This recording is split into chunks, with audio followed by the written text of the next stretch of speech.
cities in the world. It was in Beijing and then London, then Lagos and Abuja. Um, in Beijing, we went there for a very interesting discussion at the invitation of the Communist Party of China. And you know, the Communist Party of China invited us and other people from around the world uh, to discuss an important issue.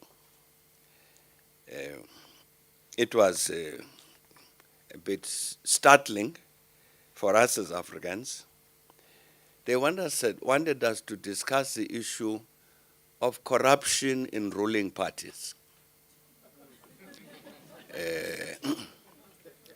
Now, this is a ruling party of China. And they said, let us meet to discuss this matter of corruption in ruling parties. And we, the Chinese, are going to tell you about corruption in our party. And they did.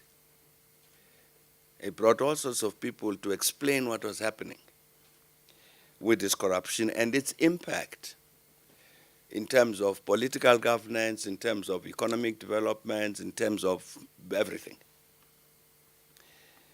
It was a fascinating discussion. And indeed, and as I said, the topic was corruption in the ruling party. Now, none of us, certainly the Africans who were there, we didn't talk about that as far as our ruling parties are concerned. We're quite happy to comment on what the Chinese Communist Party is.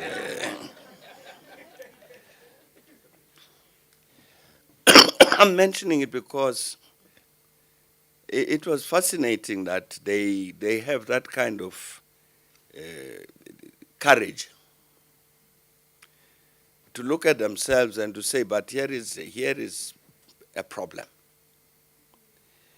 which is impacting negatively on everything that we're trying to do in China, and therefore we must address it openly. They even brought members of the judiciary there because they explained what the party itself is doing to fight corruption in its ranks, but how the state, also the courts, the police, and so on, interact with that to ensure that the state system is not intimidated by the fact of the ruling party to say that this is a member of the Politburo and whatever, and therefore they are untouchable. But for the party to be saying to the state organs, if we, the Communist Party, are fighting this thing against our own membership, the responsibility of the state are according to the law. And you can't say, because these are people who are high in the party and government and so on, are therefore untouchable. Now, I don't know if this is going to be part of your program of action tomorrow. Because indeed, that is an important challenge on our continent. I think if we look around throughout the continent, it really will be very difficult to find a ruling party that has no corruption in it. I think it would be extremely difficult. I'd be a challenge everybody. Openawa was challenging people to raise their hands. I'd ask anybody to tell me one ruling party on the continent that's not touched by corruption. And I know there's no hand that's going to go up.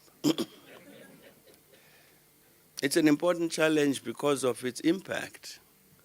It's bad in itself, but it has an impact on all of these things we're trying to do.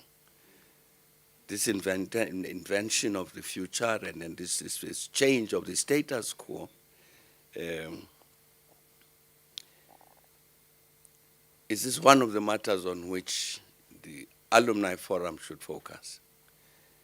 But certainly, for those of us who were in Beijing, we found this a very important challenge, and drew great inspiration from the fact that the Communist Party of China could so openly and consistently discuss this matter,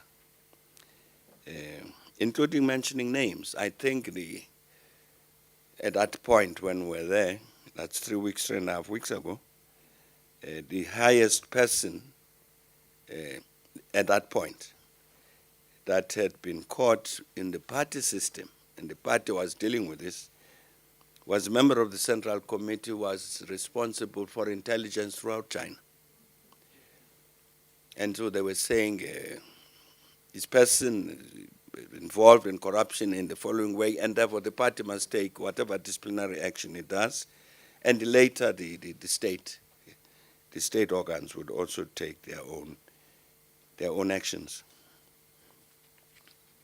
I'm giving that as an example of the challenge that this alumni forum is going to face, to identify what are these interventions we want to make on the continent. And I'm saying that they won't be easy if we want to be as effective as we indeed need to be effective. Then I was saying that I went to London